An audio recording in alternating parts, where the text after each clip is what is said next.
Welcome to the deep dive. Today, we're taking all of your source material, the internal notes, the data feeds, all of it, and building an institutional-grade view of the market for Monday, December 15th, 2025. And we have to, because on the surface, things look, well, they look dangerously neutral. The headlines are pretty bland. Right, no one seems overly concerned. Exactly. But that calm is really deceptive. Yeah. We need to look past the headlines and get into the core structural components that the big funds are actually tracking. We're talking liquidity, volatility dynamics, and these weird correlation shifts. Absolutely. We're going beyond just is it up or down to build a real interpretive framework, because what your sources are pointing to is a market defined by, well, a kind of nuanced risk-on with caveats feel. And that requires a lot more vigilance. It really does. Okay, let's unpack this. And I want to start right at the micro level, at the beginning of the day. What's happening beneath the surface in the futures market? I'm talking ES, NQ, and RTY. Yeah, the microstructure is always the first place institutions look for clues. And in the pre-market, our main focus is totally on liquidity. We're watching two things really, really intensely. Which are? Order book depth and spreads. Depth is just, the raw number of contracts available at different prices. The spread is how far apart the best bid and the best offer are. So if I'm seeing a lot of depth, what does that signal to me? It signals robust liquidity. It means the market can absorb a big order, a big institutional block, without the price just lurching all over the place. Okay, and the opposite? Well, if you see wide spreads and shallow books, the market is thin, and that means the risk of these exaggerated price moves on just small orders. It goes way, way up. You have to be really careful with market orders then. It's like trying to pour a tidal wave into a tiny swimming pool. That's a perfect analogy. You'd get a lot of splashback. And we're also looking for conviction in the volume itself, right? It's not just how much is trading, but where. Precisely. We're looking for volume to concentrate at specific price points. Think the overnight high or low, maybe the previous day's settlement, but crucially, the volume-weighted average price, the VWAP. The VWAP, right? If volume is clumping up right at VWAP, it suggests the market is, agreeing on that price, or a major player is sitting there just absorbing all the flow. This all leads directly into two concepts that are just critical for understanding these short-term moves: trapped traders and liquidity grabs. Let's start with trapped traders because they are basically the fuel for reversals. Oh, they absolutely are. Think about a failed breakout. You see this in NQ all the time. Price punches above a key level, like the overnight high, on what looks like good volume. And that sucks in all the breakout traders. It sucks them all in. They pile in long, but then the price just reverses sharply. It falls right back into the old range. And all those traders who bought the high are now trapped in losing positions. And that's the self-fulfilling prophecy right there. Exactly. As the price moves against them, they eventually have to cover. They have to sell. And that forced selling just adds fuel to the fire, pushing the price even lower. It's a very clean, visible mechanism. And the liquidity grab or a stop run, that's the more intentional version of this. It's a purposeful institutional strategy, yeah. It's Right. a very rapid, sharp move on high volume. And it's aimed right at a well-known technical level where stop-loss orders are clustered. So they're hunting stops. They're hunting stops to trigger them, clear out the weak hands, and critically generate a deep pool of liquidity. A big fund needs that surge of volume to get in or out of a huge position without moving the market too much against themselves. Makes perfect sense. So after assessing all that, how does an institution define the playing field for the day? How do you get to that implied opening range? We use a mix of stats and options market data. You can start with the ATR, the average true range, to get a baseline. Yeah. But the key is to factor in the options market's implied volatility. So you're looking at the pricing on SPX or QQQ options. Exactly. We analyze the front month options on SPX, QQQ, IWM, all the main products. The pricing of those options gives us a mathematically derived probabilistic range for the day, like a one standard deviation expected move. And that becomes the guideposts for the session. It becomes the guidepost. It defines where you expect major support and resistance to show up. Okay, let's zoom out from that tactical minute-by-minute view to the more strategic battlefield, the volatility complex. Right now, the VIX is, around 15.74? Yeah, it jumped almost 6% recently, but still moderate. And in the mid-teens, VIX usually suggests, a certain amount of investor complacency about equity risk. But the real story isn't just the level, it's the structure. the term structure. Absolutely. And right now, the source material confirms we're in what's called Contango. This is the normal, healthy state of affairs where the front-month VIX immediate volatility is cheaper than the later months. It's like insurance. Insurance for today is cheaper than insurance for 6 months from now. Perfect analogy. The red flag we'd watch for is backwardation, where the front month is more expensive. That signals immediate stress, urgent hedging demand. And we're not there, but We're not there, but we are watching for a flattening of that contango curve. Even if spot VIX is calm, a flattening curve is the early warning sign. It signals that uncertainty is creeping in. what's fascinating here is the divergence. The divergence in volatility signals between asset classes.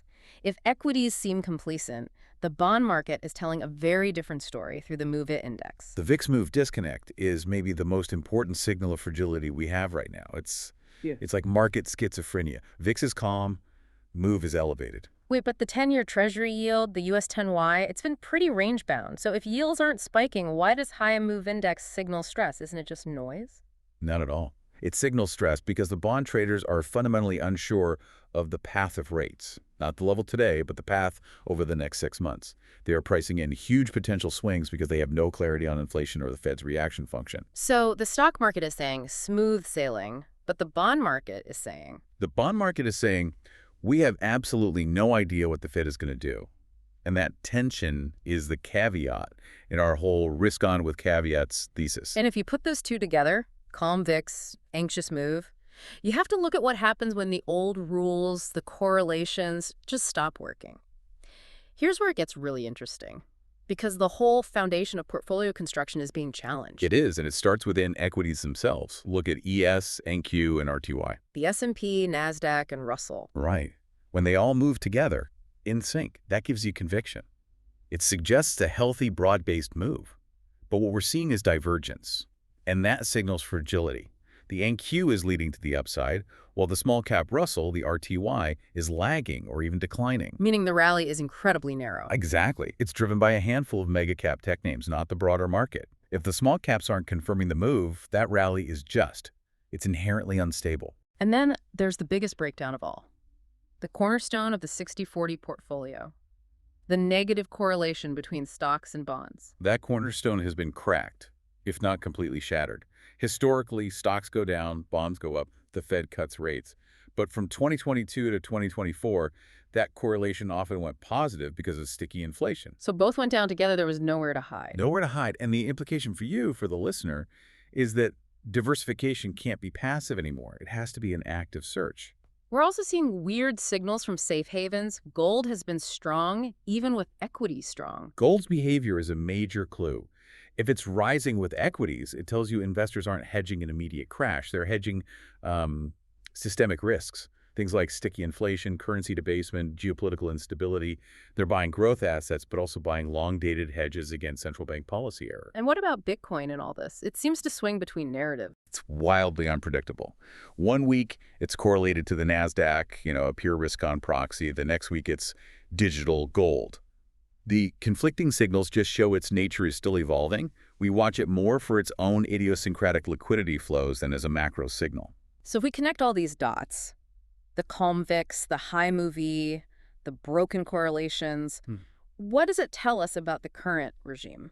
It leans clearly toward a nuanced risk-on rotation. Equities are resilient, the DXY is a bit weaker. That supports risk assets. But, and this is a big but, it's risk-on with caveats. The underlying tension means you need persistent hedges against that sticky core inflation, which is probably still running around 3%. So the market is taking risks, but it's nervous. Fundamentally nervous about how long a cycle can last, yeah. And that nervousness connects right to what the Fed is doing. They're actively managing liquidity, right? They are. They've resumed Treasury bill purchases. We saw that initial $40 billion round on December 12th. That is a deliberate move to inject liquidity and keep the repo market from seizing up. It's not full-blown QE, but it shows they are actively watching for strains. What about on the credit side? Spreads are tight, which usually means everything's fine. That's the typical interpretation, yeah. BBB spreads at 0.88% suggest a big appetite for credit risk, but that confidence is about to be tested by supply. A lot of new bonds coming to market. A flood of them. We're projecting a 60% plus increase in corporate bond issuance for 2026. Could be $1 trillion for U.S. investment grade alone. A lot of it driven by AI and tech capex. And that much new supply could. It could push spreads wider all by itself, even if the economy's okay. It signals the credit cycle might be ready to burn hotter before it burns out. Okay, so we have the micro-level traps, the macro volatility disconnect, the credit supply risk. If you're managing money today, what is the single biggest risk the market seems to be missing? What's the pain trade? The pain trade, the one that would cause the most damage, is a delayed and shallower rate-cutting cycle than what the market is pricing in right now. People are too optimistic. Way too optimistic. The market is positioned for aggressive cuts. 75, 100 basis points starting mid-2026. If that doesn't happen, a lot of positions are going to be in trouble. And what gets hit first if inflation stays sticky and the Fed holds off? Anything with long duration, long-dated bonds, obviously, but also high-growth, unprofitable tech companies whose valuations are built on low discount rates. And, any leveraged credit that has to service floating rate debt. So this requires a really specific strategy. The thesis we're seeing is long dispersion, short fragility. Can you break that down for us? Of course. Long dispersion means you're focused on relative value. You're betting on winners and losers within a sector, not just buying the whole sector EPF. You're exploiting the fact that relationships between assets are breaking down. So you're not relying on the whole market just going up. You're not relying on beta, no. And short fragility means you're actively hedging those tail risks. You're avoiding crowded, illiquid positions that would just blow up if rates stay high or you get a sudden liquidity crunch. This raises a really important question then. What are the critical pivot levels? The numbers that would tell you this entire risk-on with caveats thesis is wrong, and we're in a real regime shift. We have 3 clear thresholds that would force a total reevaluation. First, a VIX spike. A sustained move above 25. Right. That's the line between uneasy calm and outright fear. Okay, VIX above 25. What's number 2? Credit spreads. Material widening there. We watch the boss spread. If that pushes past 1.50%, it means recession or default risk is getting priced in seriously. And the third? Correlation reversion. If the stock-bond correlation goes back to being consistently negative, that would actually be a positive signal. It would mean bonds are a reliable hedge again, that inflation is finally under control, and the old playbook might start working again. So this deep dive really shows a market with a dual personality. You've got complacency from the low VIX, but deep structural stress from the high movie E and the broker correlations. It's not a simple picture. Not at all. Active selection, dynamic risk mitigation. Yeah. They aren't just recommendations. They're mandatory. It's not a market for passive comfort.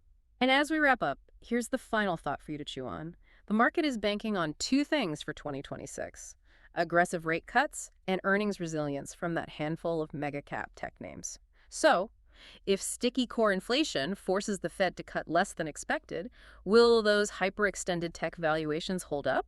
Or will we finally see the true cost of a higher-for-longer world hit corporate margins? That question is going to define the winners and losers for the next 18 months. Thank you for providing the source material for this essential deep dive. We'll talk to you next time.